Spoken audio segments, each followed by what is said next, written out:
to the Statesmen of Comedy. I'm Trevor Marmalade, and as usual, I'm joined by three of the greats of comedy. Will you please put your hands together for the great man himself, Pete Rowsthorn. US comedy legend now living in Australia, Jeff Stilson. Very strong. And born in the US but an Australian comedy legend, Greg Fleet. Oh, look at it. In fact, you were born in the US, Greg, is that right? I was indeed, and I do this because I don't have a driver's license. I have my passport, my little American passport with me. Born in Michigan. And moved out here when you were how old? 4. 4, so you have great memories of the old country then? Oh, phenomenal. Actually, I've been told to take that away from we lived in Michigan, and I remember it used to snow a lot, and we had a normal house with 3 steps down to the front yard, but one day came out and the snow was so high it was just, on that top step, just snow straight out. So my sister and I jumped into the snow and made little tunnels all around the place, and we had a poodle. And I remember we're underneath these tunnels and I see the poodle's feet coming through and just couldn't resist. Just cave in, poodle cave in. And you were kicked out of the country shortly after. Yeah, asked to leave, I prefer that. Well, Jeff, now you have been living with us for a few years. You've been touring lately with Mick Malloy and Glenn Robbins. It's difficult for me because I'm new to the country. No one knows who I am. And yet we have to do publicity to promote our shows. And those guys get all the interviews, so I get very desperate. So you're sitting there going, hang on a sec, I've won 2 Emmy Awards and no one's talking to me. Well, no, it's just like you feel bad because all the people in the theater are there to see them and you've done nothing, yet you get your third of the cut. Oh. So I was able to pull something off this year. I used to do stand-up spots on the Letterman show. So I did a spot this year on the show and promoted the Adelaide Fringe Festival. So you had Dave, in fact, we've got some footage here of Dave Letterman plugging the show in Adelaide. Our next guest is a very, very funny man, and he'll be performing, listen to this, with Australian comedy legends Glenn Robbins and also Mick Malloy. This will take place at the Adelaide Fringe Festival from February 19th through the 28th. So if business or pleasure takes you to Adelaide in February, drop in and see him. Should be a great show. Ladies and gentlemen, please welcome back Jeff Stilson.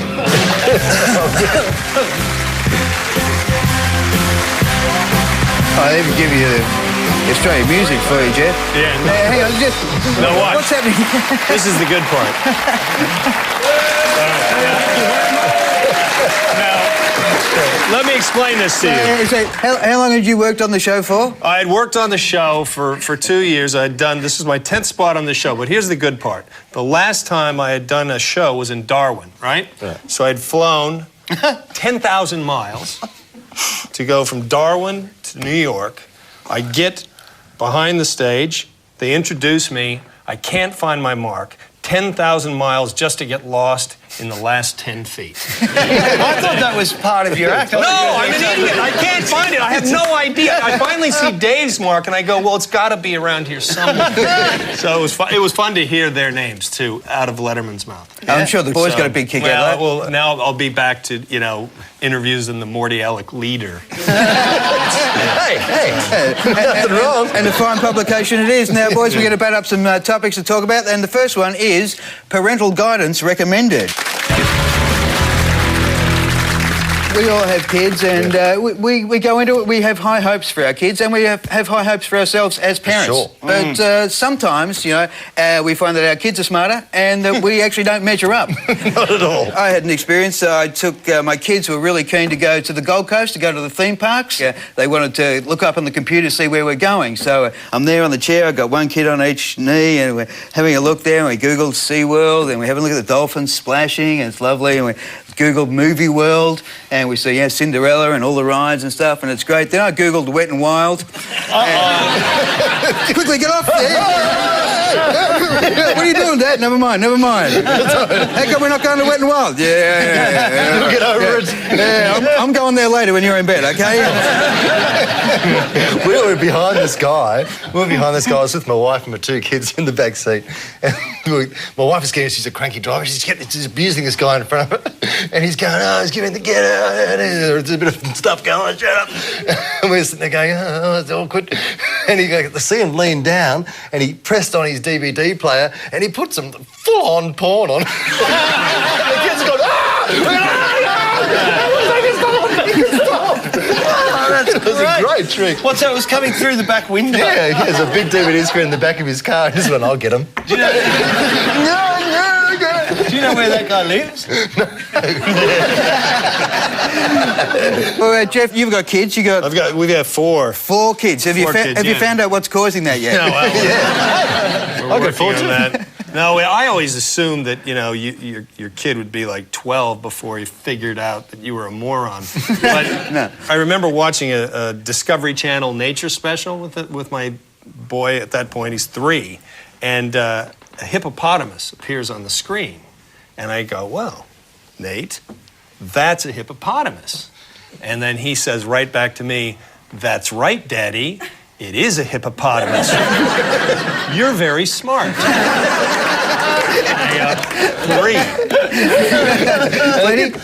I have a daughter. I've got a really cool daughter, and she's fun and everything. And I hadn't seen her for a while because I'd been away. I'd been overseas. And besides, the restraining order hadn't been lifted. Yeah. And also, so much you can well, and to be honest, I'd been overseas and I went around to see her at her mum's house. Now, I don't live with her mum, not for any weird reasons. The only reason that I don't live with her mum is that her mum fucking hates me.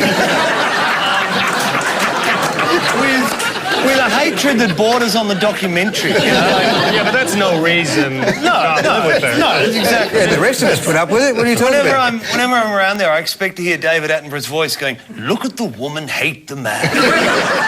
In a dance as old as time itself. But anyway, I go around and I see my daughter. We're all excited to see each other. And I just got off a plane and I was jet lagged and I was hungover and I was like, what's the French word?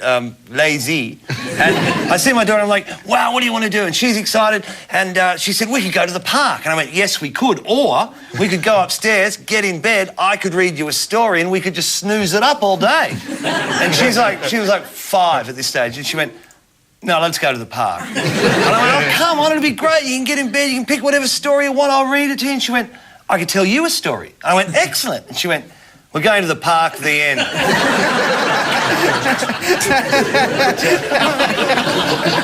Anyway, we're going to take a little break here. When we come back, we're going to be going for a bit of comedy masterclass and a bit of Exhumed. See you in a minute.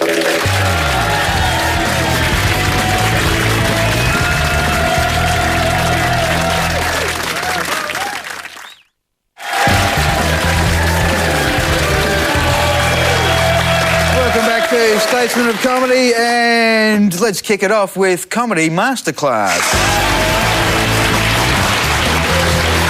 And this week's quote, always try to be funnier than the audience. Now, it may seem like an obvious thing to say, but I think we all know there have been times when the audience has actually been quite funny.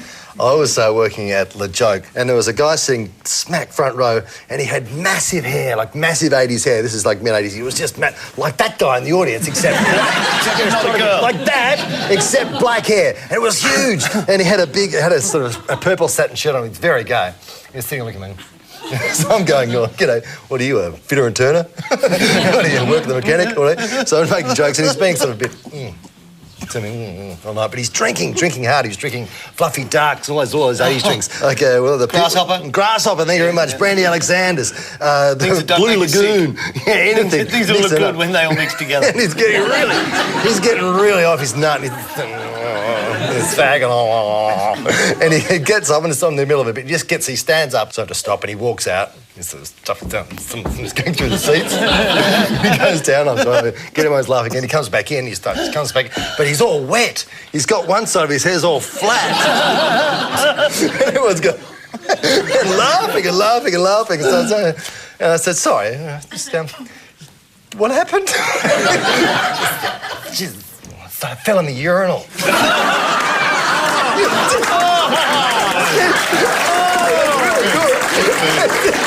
I said, oh, so you washed yourself down and stuff? He said, no, it's piss. Thank you, good night. Did he have the little yellow cake in his hair? That's not an earring. That's an earring. This is an earring. One of my favourites, Paul Colegia, who's a great friend and a great comic, told me this story about he was working at the comedy club one night, and there was a young guy up there who wasn't going too well. So he's decided, OK, the material's not biting, I'll start talking to the audience. So he goes, so anyone here been unfaithful?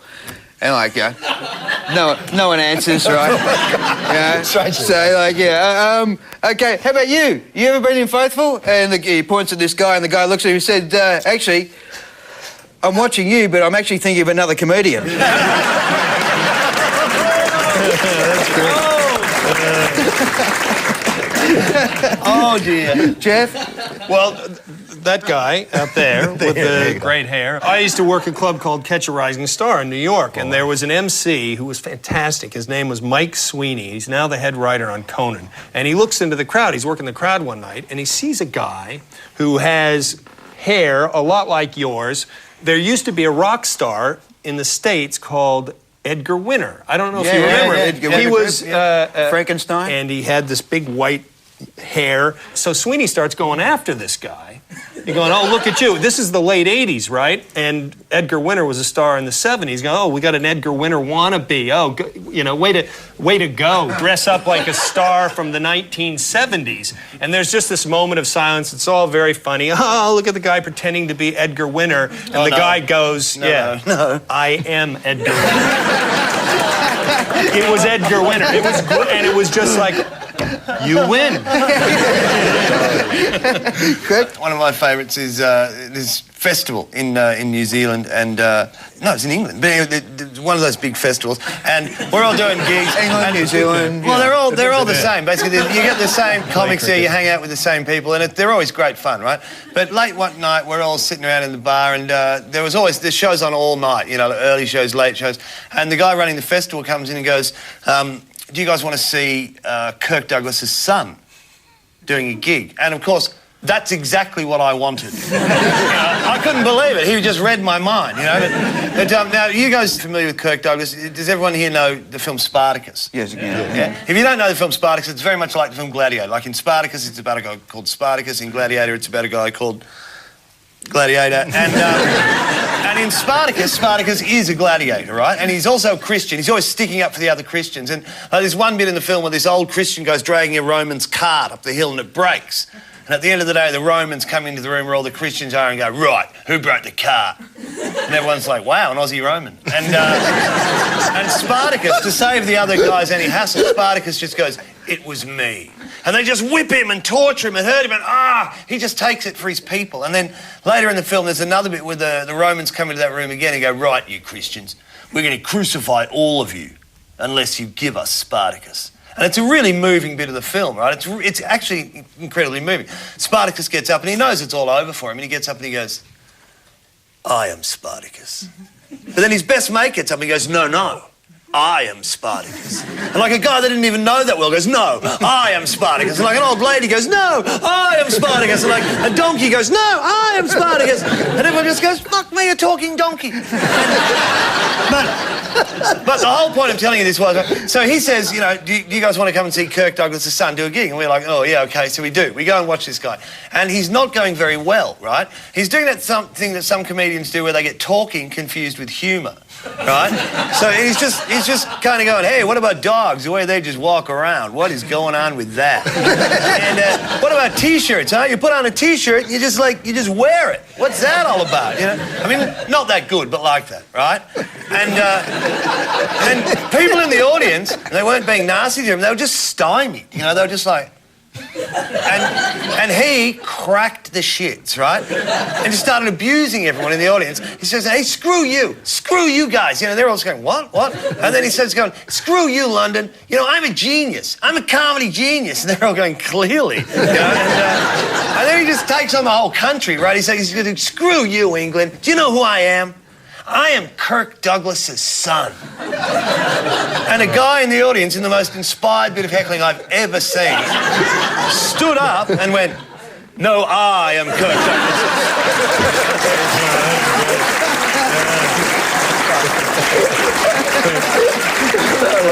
I think we should move to one of my favourite segments now. It's called Exhumed.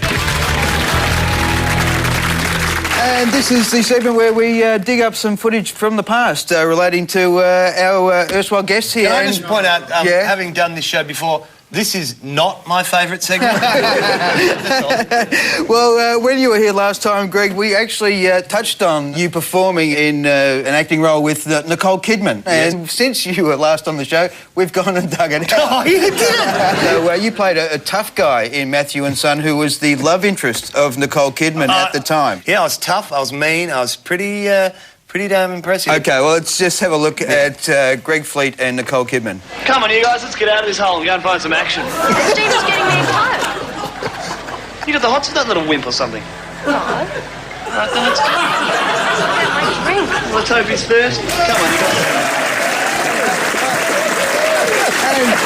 The great thing is you actually had more hair than Nicole Kidman. And she had the poodle hair then. In fact, she had such poodle hair at one stage during the shooting, I wanted to get under some snow and pull it down.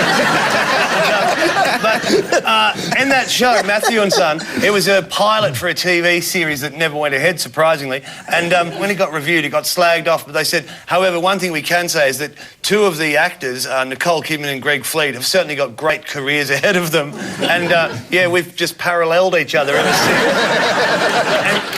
And at the end of that show, because it was a series, I ended up getting stabbed, right? In a quarry. I've got a gun on the bad guy, and he does that thing where he's going, come on, mate. You don't have to have a gun. Put down the gun, mate. It's going to be okay. Yeah, just take it easy. Put down the gun. Stab! So I had to die, but then they said, look, it might go to a series. We might bring your character back. Can you twitch a bit? So I had this twitch in the quarry, and I just hear, can you twitch a bit less? Pete, we've dug up some stuff from quite a number of years ago. Do you recall the show, Let the Blood Run Free? I certainly do. I certainly do. Let's have a look at Golden. Just before you start. Okay. Yeah, the character I play used to dribble a lot. And I chose to be a dribbler because I saw a guy at the hospital, an orderly, because I played an orderly, and he was talking to himself in a lift, and he had those spitballs in the corner of his mouth, and he's going, And he worked look, there. there's a character I can do. And he worked there. Yeah, he worked at the hospital. He wasn't a patient. No, yes, he worked. When you dribble, you can't time when it's all going to happen. You've got some idea that you've got to hang it. If you've got to hang it, because often he can upstage people accidentally, so you've just got to kind of get rid of it so you don't can concentrate. But sometimes it really works to your advantage. I had people just going nuts. The audience were really close. They were sitting at the edge of the table, and there were some girls just going, just have a look, it's unreal. You're going to steady with me? Yes. 1,000 times yes. FBI. There he comes.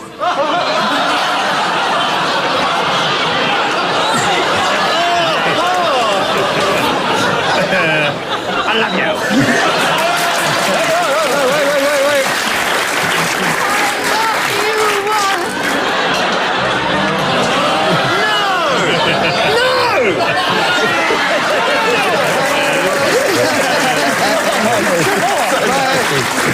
So nice. A lot of people obviously familiar with it, though, Pete. That's it, yeah. And high def, that just comes up great. Now, Jeff, you've been in shows that have won Emmy Awards. Yeah, a couple. Yeah? Yeah. Namely? Well, the Osbournes won. I was executive producer of that, and then the Chris Rock Show won. Which is so much more impressive than the Logies. I mean, you know. Oh, yeah. Come on, I'd love to get a Logie. Yeah. Oh, I'd love to get my hands on a Logie. Why do you think I'm here? Oh, mate, I've written for the Logies 3 times. I don't even put it on my CV because people go, which train wreck were you responsible for? But, mate, you mentioned the Osbournes. Let's have a look at a little bit of that dysfunctional family that is Ozzy and Co. Wait, you know when to put my gun, Sharon? Under the bed. Jack! Why don't you shut the up? Stop. Why can't keep my car, my vagina, my business. You think I was driving me mad, man? Don't go out with a f***ing t-shirt with cocaine on your f***ing t-shirt and give me the f***ing knife. I love them. You guys, as the crew and the producer, you actually lived in the house with them. Well, we had it, yeah, everything was set up there. We just followed them around for 24 hours a day, 7 days a week. I used to just go to the house after work and watch him on the monitor. He'd talk to the camera as if it's his friend. And he'd go, oh, I remember a time. And I'd be there for 6 hours, and once I'm watching the monitor, right, and he starts looking for something, right? He's wandering through the house, and I know, oh my God, he's coming down this hallway now, and all of a sudden I'm watching him on the monitor, then the door opens and I have to move over from the monitor to Aussie, and it's like, and I froze. I like you on the TV better. We're going to take a very short break. When we come back, thanks to Crazy Johns, it is the Know Your Quiz.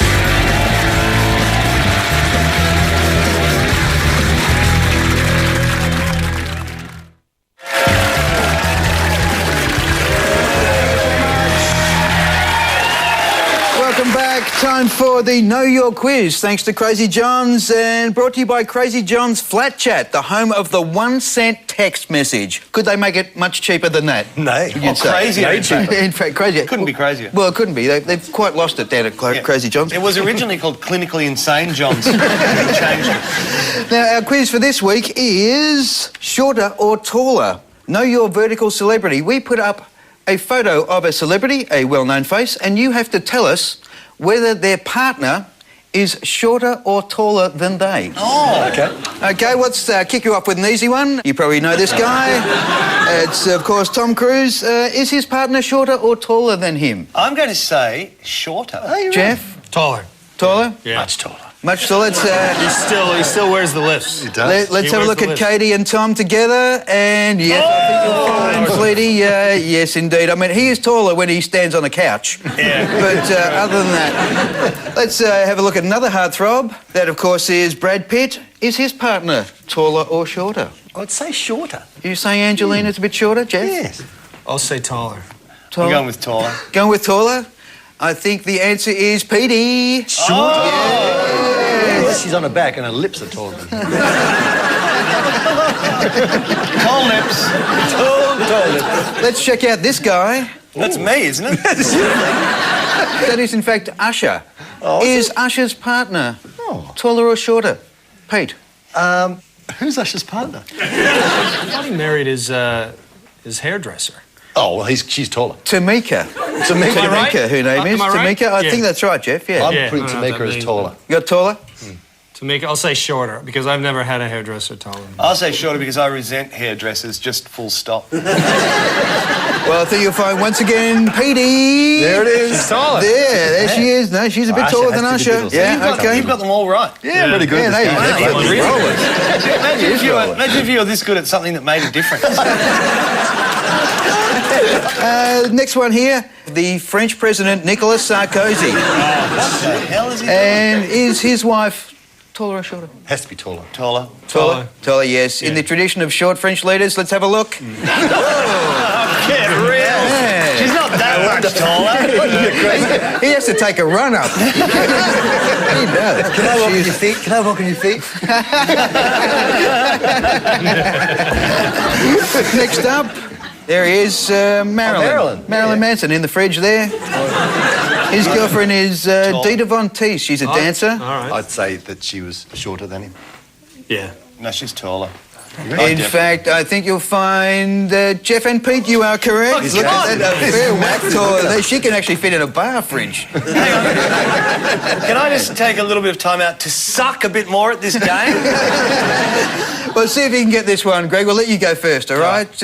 Next photo is of Sophie Dahl. There we go. And that's not her partner she's holding. She has a different partner. Sophie Dahl is, without any shadow of a doubt, taller than her partner. Without any shadow of doubt, Yeah. Jeff. Got to go with the taller partner.